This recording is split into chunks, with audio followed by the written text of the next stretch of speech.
오늘은 누가복음 22장 19절부터 20절의 말씀을 가지고 우리가 유월절 만찬에 대해서 한번 말씀을 나누고자 합니다. 오늘은 종려주일이고요. 그리고 이 종려주일 때 예수님께서 예루살렘으로 이렇게 올라가셨을 때 많은 사람들이 종려나무 가지를 흔들면서 낙이 타고 오시는 그 예수님을 환영하는 그 모습을 우리가 성경에서 볼 수 있습니다. 근데 그 환영과는 다르게 이제 예수님은 곧 십자가에 못 박히실 것이고 그 전에 순환을 당하시는 그런 모습을 우리가 성경을 통해서 알고 있습니다.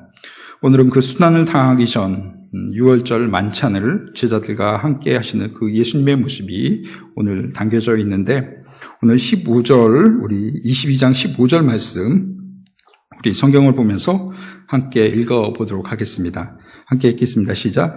이르시되 내가 고난을 받기 전에 너희와 함께 이 유월절을 먹기를 원하였노라. 아멘. 성경에 보니까 15절 후반절에 원하였다. 내가 너희들과 함께 유월절 음식을 먹는 것을 원한다라고 기록되는 것이 아니라 강조해서 기록하고 있습니다. 원하고 원하였다. 얼마나 간절하게 예수님이 이 자리를 생각하시고 제자들과 함께 유월절 만찬을 하시기를 원하시는지 우리가 생각할 수 있습니다. 이 유월절 식사가 끝나면 어두운 밤이 찾아오게 됩니다. 예수님은 기도하러 한적한 곳으로 올라가시죠. 또 시간이 지남에 따라 로마 병사가 그 기도하는 자리에 찾아와서 예수님을 매질하고 잡아가고 또 심지어 채찍질하고 마지막에는 십자가에 못 박히는 그 순간이 머지 않은 그 시점입니다. 제자들은 앞으로 올 것에 대해서 모르고 있었지만 예수님은 나의 제자 중 한 명 유다가 나를 배신할 것이고 그 유다로 말미암아 이 십자가의 고통, 그 순환의 자리가 시작된다는 것을 예수님은 분명히 알고 계셨습니다. 여러분, 고통스러운 자리가 여러분 눈앞에 있다면 여러분 그 고통을 어떻게 하시겠습니까? 대부분의 사람이 피할 수만 있다면 그 자리를 피할 것입니다. 그 자리를 원하는 것이 아니라 피할 수 있다면 되도록 피하고 싶다라고 이렇게 고백할 것입니다. 그런데 오늘 예수님께서는 그런 시간이 다가오고 있음에도 불구하고 내가 제자들과 함께 있는 그 시간을 원하고 원한다라고 이렇게 말씀하고 있습니다. 얼마나 이 자리를 원하셨는지 이 자리를 예수님께서 손수 다 준비를 하셨습니다. 지금 많은 사람들이 유월절 이 명절을 지키기 위해서 예루살렘으로 많은 사람들이 모여들었습니다. 사람들이 너무 많다 보니까 어디에 이렇게 공간이 있으면 그 공간이 되게 기해지는 것이죠. 우리가 여름 휴가철에 여행지를 가면 어떻습니까? 모든 것이 막 가격이 오르죠.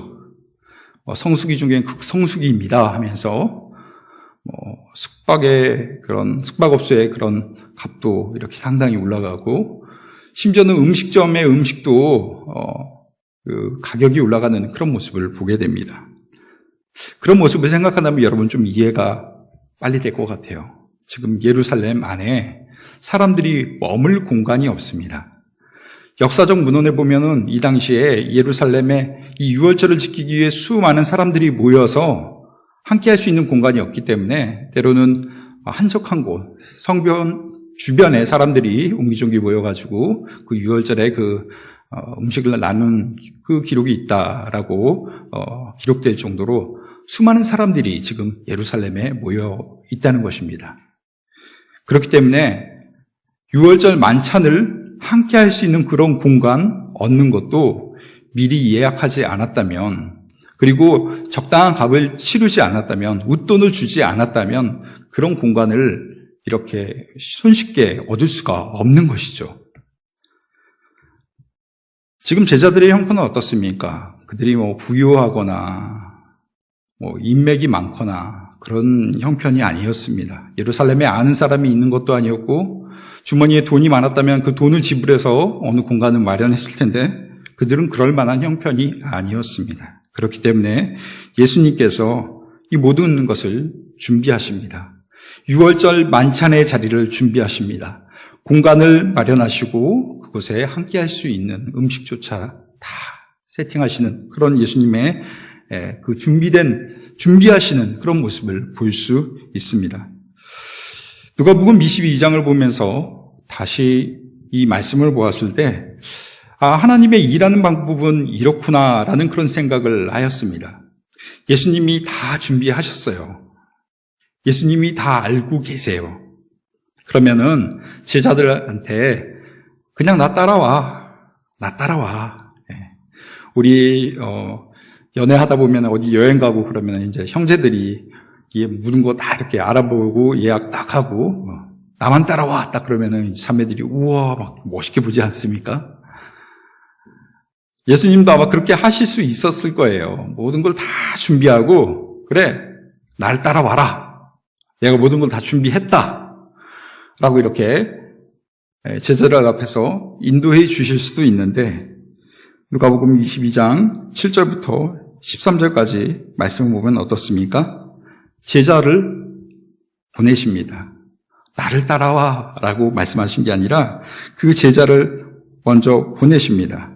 그리고 네가 예루살렘 성 안에 들어갔을 때 한 남자를 만나게 될 텐데 물동이를 가지고 가는 그 남자를 만나게 될 것이다.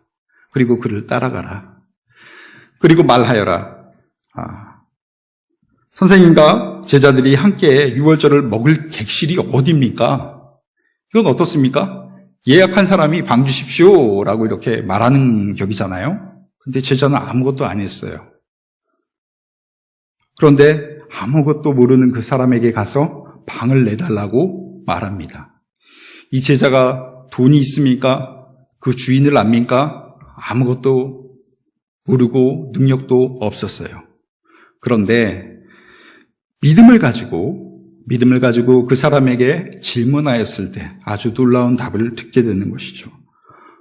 준비되었던 그 자리가 그 제자의 눈앞에 펼쳐진 것입니다. 하나님의 일하는 방식은 이렇습니다. 우리가 감당할 수 없는 것, 때론 나에게 비전을 주실 때가 있어요. 그것이 비전이기 때문에 감사한 마음으로 우리가 열심히 노력하고 뭔가 그것을 이루기 위해서 우리가 수고할 때가 있습니다. 근데 내가 땀 흘려 수고해도 그것을 이룰 수 없는 그런 위대한 일들이 있죠. 그럴 때 어떻게 해야 됩니까? 우리는 우리의 능력이 안 되니까 포기하는 것이 아니라 그때 우리는 믿음을 가지고 나아가야 될 줄로 믿습니다. 그때 어떻게 하십니까? 하나님께서 앞서 행하여 주신다는 것입니다. 하나님께서 미리 준비하여 주신다는 것입니다. 우리가 믿음을 가지고 하나님의 그 인도하심에 순종하였을 때 우리는 미리 행하시는, 앞서 행하시는 하나님의 놀라운 손길을 볼 수 있는 것입니다. 오늘 예수님께서 너무나도 원하셨기 때문에 그것을 미리 준비하시고 한 제자의 믿음의 순종으로 말미암아 다른 사람들도 그 자리에 함께할 수 있는 놀라운 은혜가 펼쳐졌습니다. 그리고 이 자리를 내가 간절히 원하였다라고 예수님은 말씀하셨죠. 왜 그토록 원하였을까라는 그런 생각을 해보게 됩니다. 무엇인가 중요한 메시지를 주고 싶었기 때문에 이제 그 십자가의 고통이 다가오지만 그 고통만큼이나 더 중요한 그런 메시지가 있었기 때문에 예수님은 그 자리를 원하고 또 원하셨던 것입니다. 오늘 이 자리를 마련하시면서 예수님은 이 6월절 성만찬을 통하여서 나를 기념하라 라고 말씀하고 있습니다. 나를 기념하라. 돌려 말하면 어떻게 말할 수 있을까요? 잊지 말아라 라고 이렇게 말할 수 있죠. 얼마 전 현충원을 지나면서 현수막을 보았습니다. 천안함 사건이 일어난 지 벌써 10년하고도 1년이 더 지났더라고요. 11주기 그 현수막을 보았습니다. 그리고 며칠 전 뉴스에서 그 천안함 피격에 희생당한 그 용사들을 기념하는 그런 자리를 뉴스를 통해 보았습니다. 왜 그렇게 나라에서 그것을 기념합니까? 잊지 않기 위해서 그런 행사를 갖는 것입니다. 예수님은 이것을 나를 기념하라 라고 말씀하신 것은 무엇입니까? 나를 잊지 말아라. 지금 내가 너희들 앞에서 행하는 이 떡을 주고 포도주를 너에게 주는 그것을 기념하여라, 잊지 말아라 라고 말씀하고 있는 것입니다. 22장 16절 말씀 우리 함께 보도록 하겠습니다. 22장 16절 우리 성경책을 보며 같이 읽도록 하겠습니다. 시작. 내가 너에게 이르노니 이 유월절이 하나님 나라에서 이루기까지 다시 먹지 아니하리라 하시고 라고 이렇게 기록되어 있습니다. 이 말씀을 자세히 생각해 보면 무엇이 있습니까? 예수님이 돌아가신다는 것을 생각할 수 있습니다. 왜 돌아가십니까? 우리의 죄를 대속하기 위해서, 우리를 살리기 위해서, 죄 때문에 죽어 마땅한 우리를 살리기 위해서 죄값을 대신 치르기 위해 예수님이 돌아가신다는 것입니다. 죽음을 맞이하신다는 것입니다. 우리 스스로 죄값을 치를 수 없기 때문에 하나님의 독생자를 이 땅에 보내주시고 그분이 희생제물이 되어주셔서 우리가 그 사랑으로 말미암아 십자가의 은혜로 말미암아 우리가 살아날 수 있었던 것입니다. 성찬은 이 의미를 기억하고 되새기는 거룩한 의식입니다. 주님의 희생이 없으면 구원도 없고 은혜도 없다는 것을 우리가 기억해야 할 것입니다. 주님의 완전한 희생 그리고 사랑, 그 사랑이 없었다면 우리의 죄를 대속받을 수 없다는 것을 우리가 기억해야 합니다. 우리는 그 은혜와 사랑을 영원히 기억하고 또 기념해야 되는 그런 책임을 우리가 가지고 있다는 것입니다. 두 번째 우리가 기억해야 될 것은 우리를 위해 찢기신 예수님의 몸을 기억해야 되는 것입니다. 오늘 19절의 말씀, 본문 말씀 19절 말씀 우리 함께 읽도록 하겠습니다. 우리 함께 읽겠습니다. 시작. 또 떡을 가져 감사기도 하시고 떼어 그들에게 주시며 이르시되 이것은 너희를 위하여 주는 내 몸이라. 너희가 이를 행하여 나를 기념하라 하시고. 아멘. 성찬을 행하시면서 이것을 기념하라 라고 말씀하십니다. 너희에게 주는 내 몸이다. 내 몸이다. 어떻게 보면 주님의 몸, 주님의 살을 우리에게 주시는 것이죠. 예수님이 찢김을 당하기 때문에 우리가 그 예수님의 살을 받을 수 있는 것입니다. 대학교 때 성찬식을 다니던 교회에서 같이 이렇게 하는 그런 시간이 있었습니다. 그 당시에 이제 집례하시는 목사님께서 앞에 나오시고 이제 성찬에 참여하실 분들은 모두 줄을 서 주십시오라고 해서 이렇게 줄을 서는 그런 모습으로 성찬식을 맞이하였습니다. 근데 지금도 기억에 남는 것은 목사님께서 큰 떡을 하나 준비하시고 손수 떼어주셨다는 것이에요. 그 떡을 찢으셨다는 것이에요. 어떻게 보면 나눠주기 위해서 찢는 것은 단순한 행동인데, 당연한 행동인데 아직까지도 그것이 머리에 또 가슴에 남아 있습니다. 그것을 보면서 찢기신 그 주님을 생각할 수 있었기 때문입니다. 여러분, 우리가 사극을 보면 능지처참이라는 그런 단어를 우리가 듣게 됩니다. 사람을 벌할 때, 심판할 때 사람을 죽이는 방법 중에 하나이죠. 능지처참. 온몸을 잘게 조각내서 죽이는 방법입니다. 사람을 틀에 매달아 놓고 몸을 못 움직이게 한 다음 몸끝, 손끝, 발끝부터 이렇게 조금씩 몸을 잘라낸다는 것이에요. 역사적 기록을 보니까 약 3cm 정도 간격을 두고 살아있는 채로 그 몸을 잘라낸다고 합니다. 몸을 찢는 것이죠. 경우에 따라 많게는 5,000번에서 6,000번 칼질을 해야지 이 능지처참이 다 이루어진다고 하는 것입니다. 아주 몸을 잘게 잘라내는 것이죠. 그러다 보니까 손끝부터 시작을 하니까 어느 정도 이르면은 몸통에 이르기도 전에 사람이 죽음을 맞이하고 죽음 이후에도 그 몸을 잘게 쪼개버리는 그런 모습. 그리고 몸통과 머리를 잘라서 머리를 이렇게 걸어두고 사람들에게 이런 죄인이 있다. 이런 필륜의 죄를 지은 사람, 토막살인을 한 사람, 그리고 사람을 많이 죽인 이런 죄인이 있다라고 사람들에게 보여주고 그렇게 심판당하는 그런 모습을 보게 됩니다. 그런데 지금 이런 모습이 없죠. 왜 그렇습니까? 너무 잔인하기 때문이에요. 잔인하기 때문이에요.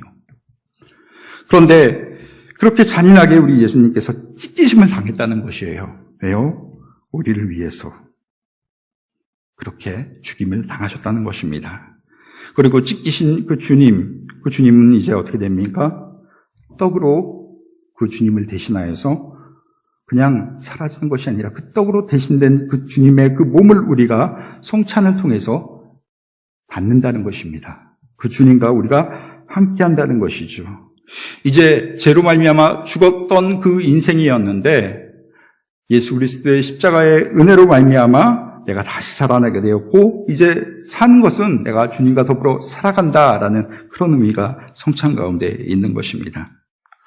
세 번째, 주님의 보혈을 우리가 기념해야 될 줄로 믿습니다. 20절 말씀, 우리 본문 말씀 함께 읽도록 하겠습니다. 20절입니다. 시작.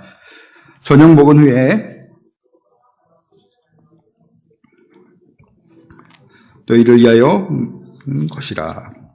아멘. 주님은 이제 포도주를 주시면서 주님의 피를 말씀하십니다. 그 피는 보혈의 피입니다. 우리를 살리시기 위해 흘리신 보혈입니다. 그 피가 죄악으로 가득한 우리의 삶을 정결케 하는 것입니다. 예수님이 그 피로 우리를 살리셨다는 것을 우리는 기념하고 기억하고 잊지 말아야 합니다. 하나님이 이스라엘을 애굽에서 구해내실 때 사람이나 짐승이나 할 것 없이 총 모든 것은 그 유월절 그날에 죽이셨습니다. 그런데 그 첫째 난 모든 것을 심판하실 그때 심판을 받지 않은 그런 곳이 있었습니다. 어떤 곳입니까? 어린 양의 피를 좌우 문설주 임방에 바르고 그 재앙을 피해갔던 그런 사람들이 있었습니다.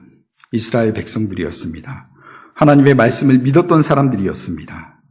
그들은 이제 그 단순한 그 사건 한 번을 그냥 스치고 지나가는 것이 아니라 매해 6월절 절기가 되면 그 사건을 기념하면서 아직도 잊지 아니하면서 그 6월절을 지켜나가고 있는 것입니다.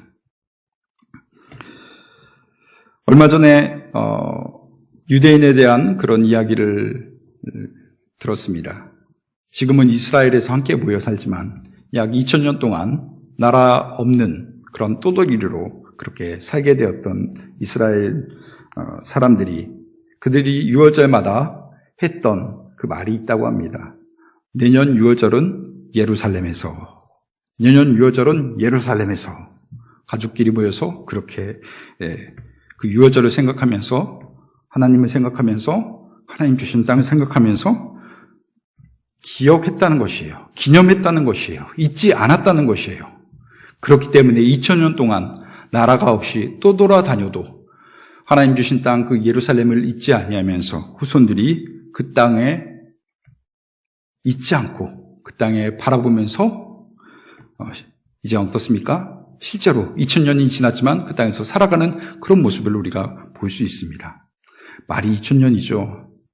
한 나라가 100년이 지나면 그 민족의 정체성이 쉽게 없어질 수 있어요.